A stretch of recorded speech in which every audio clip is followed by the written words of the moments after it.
Hello guys, I'm Kamil from km-3d.com. This is a video tutorial on how to use the SmoothBoolean plugin for 3ds Max version 2.0. So first I would like to show you how to handle the low poly meshes properly, like we have here. I will show you the new option which allows you to increase the strips density when and where you should use it to get the best results. So let's create a simple ProBoolean setup from these two objects. Let's make a subtraction and convert it to SmoothBoolean object. Okay, so this is the new dialog where you can subdivide the initial strips, but for now I won't change anything, just press OK. Here I will also choose yes, but I will explain what it is a bit later.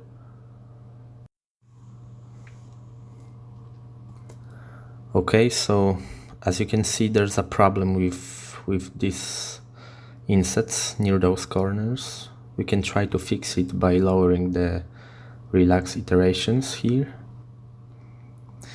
But you can clearly see that this strip simply doesn't have enough vertices and we should probably subdivide it.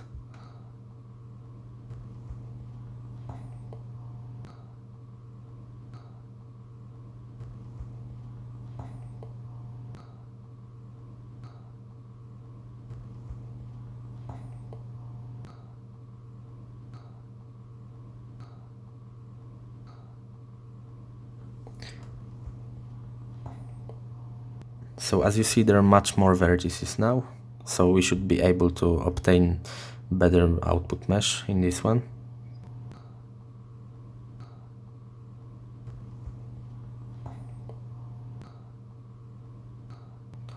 Let's solve it and see what we got.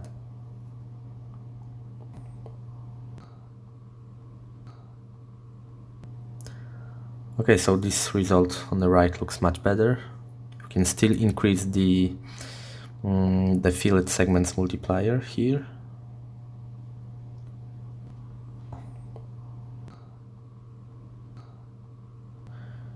We will do the same thing here, but even if we go very high with this value, we probably won't get a good result because those strips are just too sparse.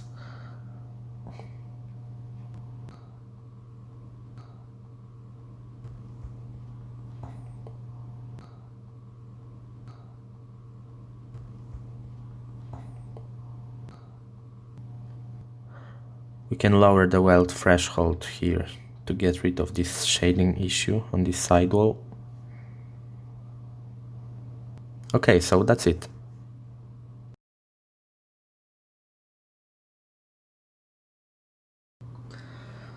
Okay, so in this video I will show you how important are the smoothing groups for SmoothBoolean, and I will show you what ProBoolean issues you can run into and basically how you deal with them.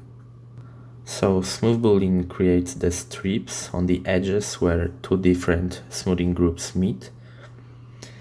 This is pretty straightforward, but it means that each smoothing group issue can create an unnecessary strip or will not create it where it should be. So it will always lead to an error. So I would say the smoothing groups arrangement is crucial for SmoothBoolean. Okay, so let's now create a simple ProBoolean object from this box and two spheres. As you can see on the top of this sphere, there's a smoothing error caused by ProBoolean. So let's now try to convert it and see what happens. So here I will press no because I don't want the SmoothBoolean to fix any smoothing groups issues. I just want it to get the input as it is. So we have that unnecessary strip here where the problem with smoothing groups was, and this is bad. So let's restore the ProBoolean object now. And now I press yes, so the SmoothBoolean will try to detect and fix any smoothing groups issues automatically. As you can see, it worked fine here. But now I will show you the situation where it fails. Let's create a SmoothBoolean from these objects. Okay, so there's already an issue. We can see the shading problem here. Let's convert it. Press no for now. Okay, so there's an error because SmoothBoolean just couldn't handle this part of the mesh. Let's try the automatic repair. Press yes. As you can see, it failed this time. So we need to fix the smoothing groups manually. To do that, we just need to add an edit poly modifier and set the proper smoothing groups here by using AutoSmooth, for example. Okay, now we should be able to convert it to SmoothBoolean and solve that mesh.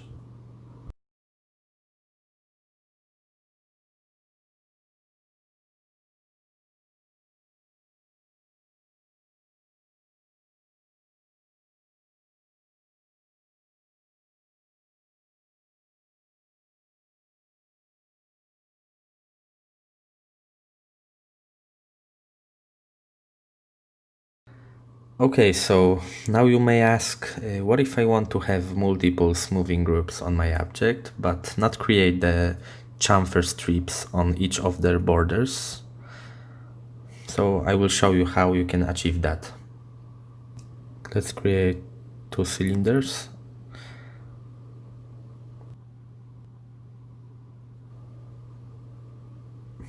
Make a ProBoolean object from that. And just create a SmoothBoolean object from what we have here. Okay, yes. Yeah, so as you can see, we have 4 strips. Okay, let's copy this object.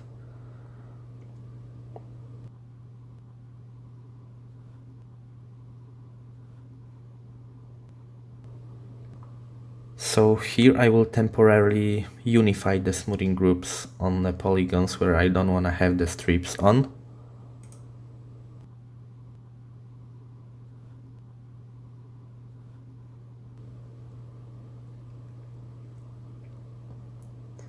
Okay, let's convert.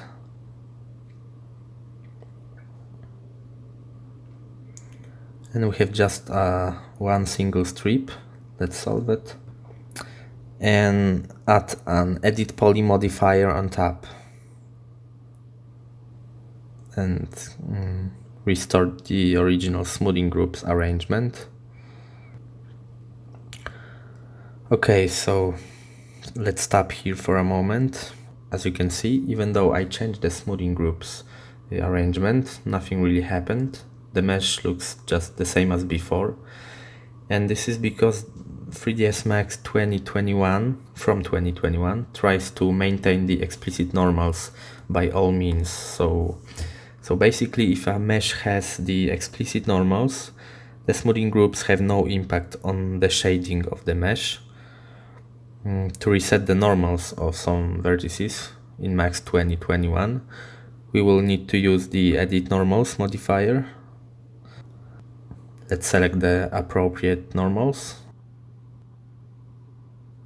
and press reset button. And that's it. That's the result we wanted to achieve.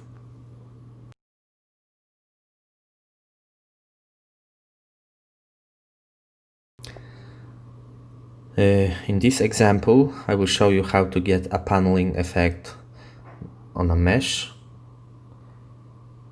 The object will look like it's fractured into multiple pieces. That's really easy, just follow my steps.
In this video I will show you how you should edit a SmoothBoolean output mesh without losing the explicit normals.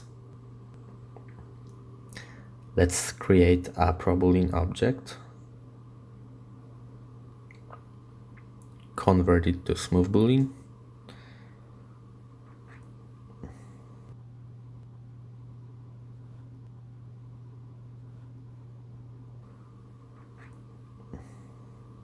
solve it,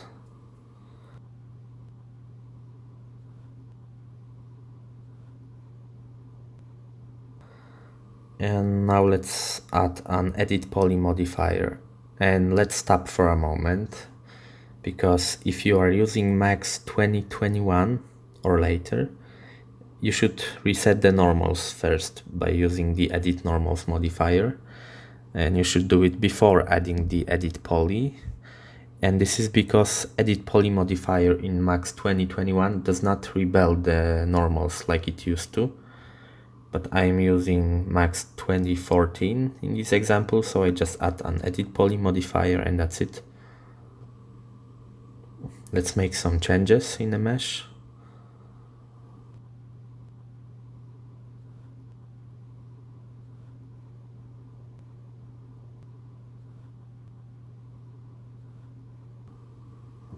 Some chamfers.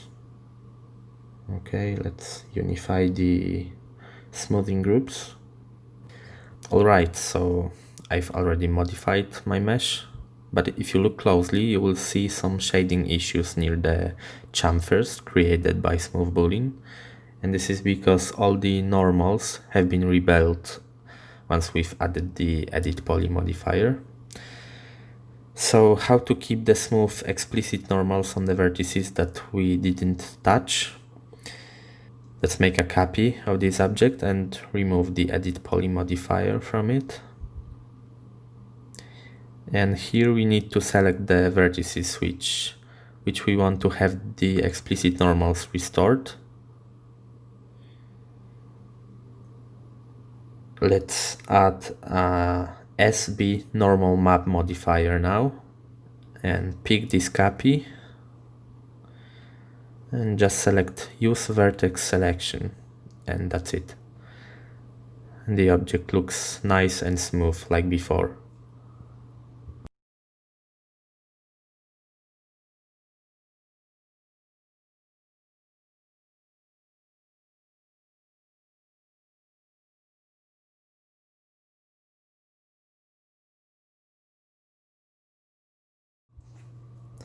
Now I will show you how to use the SmoothBridge modifier. It allows you to bridge two edge loops of a single mesh with even or uneven edge count.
In this example, I will show you how you can modify your Boolean setup by adding, for example, new operands without losing your strip settings like radius, fillet segments multiplier, etc. Basically, you don't even need to do anything, just revert your SmoothBoolean object to ProBoolean, make some modifications, and convert it to SmoothBoolean again. This is very simple, just watch the video.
Okay, so this one is a troubleshooting video.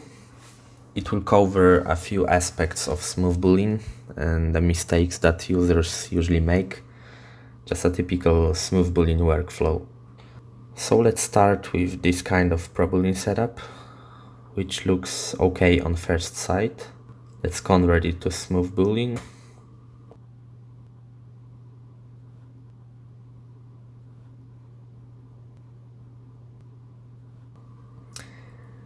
And when I want to solve this mesh, I have a warning message on the solving button. So it means I need to check the strip 122. Let's select it. Okay, so the problem is obviously here.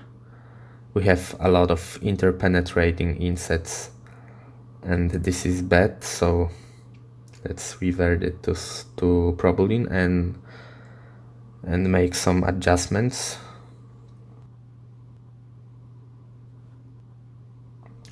I will select this big sphere and move it a little bit higher.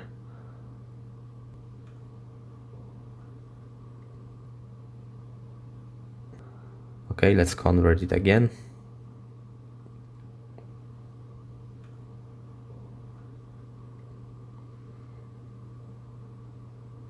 Okay.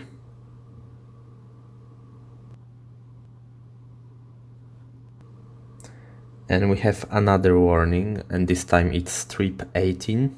So let's select this one.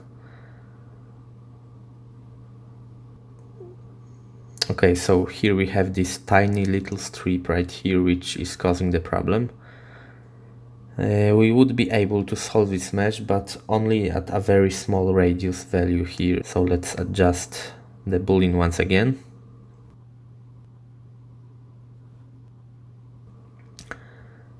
I will create a box here and trim the problematic areas with it.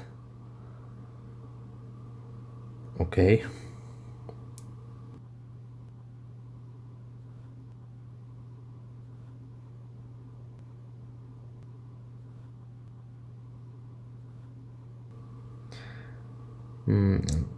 For example, we can't do it like that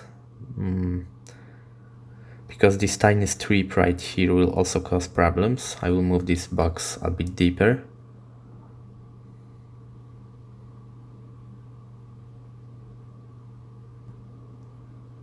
Okay, that should be fine. Let's subtract this and convert it to SmoothBoolean. Okay. Okay, so as you see, I have a shading issue and I will try to fix this. now.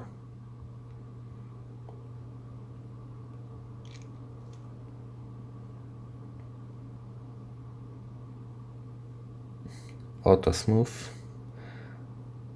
Okay, it requires some manual work. Okay.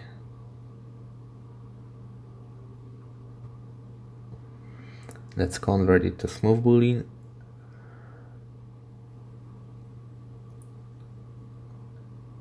Okay. So this is looking good. Another common problem is setting the radius too wide so that it overlaps or cross another strip, like in this situation right here. So let's enable the highlight unselected strip, so I will easily see the limits now.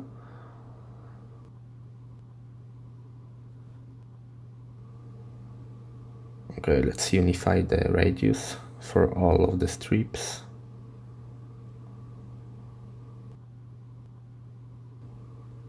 And solve mesh.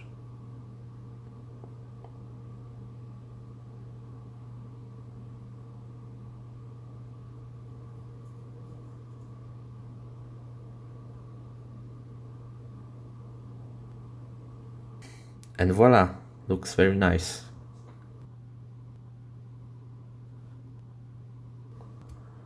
Thanks for watching, see ya.